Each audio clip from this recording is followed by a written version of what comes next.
the best player on Indiana's team from last year. 16 points a game, and this season, going to play a little bit at the point. So Tennessee will start things off. Jasmine Powell running the point guard position. She has taken over that role. Transfer in from Minnesota. Got experience with Grace Berger, but Mackenzie Holmes down low is a player to watch too.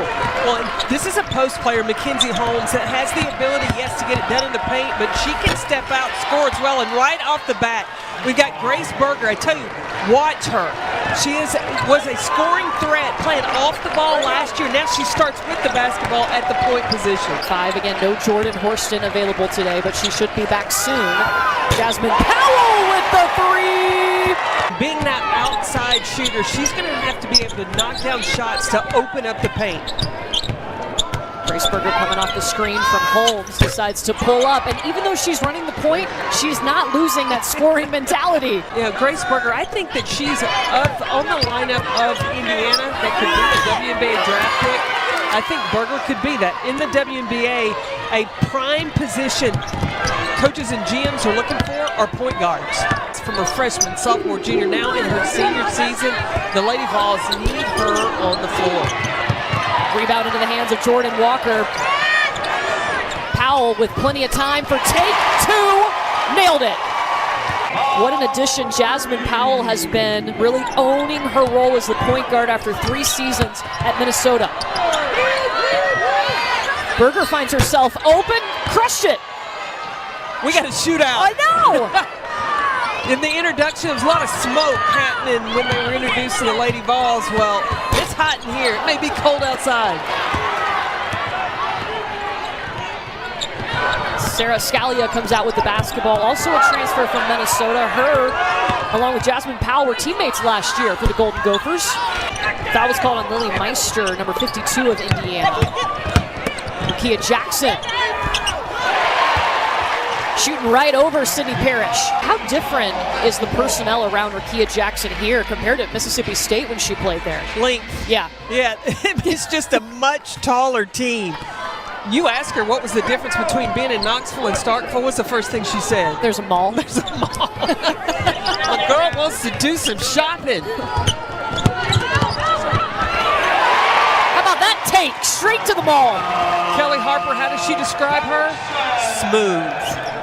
Smooth. You've got to defend her facing up, and then she's got that quick first step to the basket. Greenfield High School in the house. A little reunion from the 2018 state championship team, the Lady Jackets. Tess and Edie Darby were on that team, along with Chloe Moore McNeil. Now, this community, about 2,000 people, won the 2018 state championship. In 2020, they went 34-0 with this team. Shout out to the watch party. There's a watch party in the high school gym tonight, watching these high school teammates play each other. And there's 2 of them, Tess Darby and Chloe Moore McNeil. And they go all the way back to when they were elementary school, 7 and 8 years old. They played the Little Stingers. The Little Stingers. That's the build-up to the Yellow Jackets. That's the mascot of the Greenfield High School. But the Little Stingers, and that we have a picture. We couldn't get it open of them doing their little ball handling at the age of 7 and 8. And Chloe said, look, everything when it comes to basketball, she and Tess have done together. Yeah, Chloe Moore McNeil, number 22 in that crimson jersey for Indiana.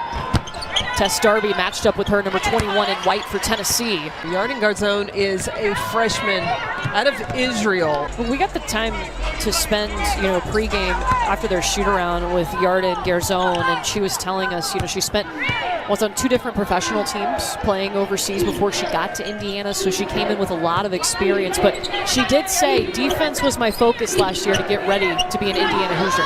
Definitely so. And look, she was playing against professionals. She talked about having players on her team or played against players that played in the WNBA, like Kayla Davis, who had come back, played back and forth, played at South Carolina before she went into the WNBA.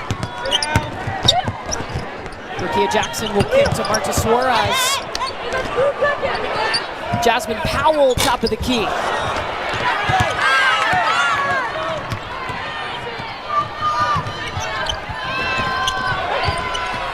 Mackenzie Holmes being fed by Grace Berger. Indiana on a 7-0 run.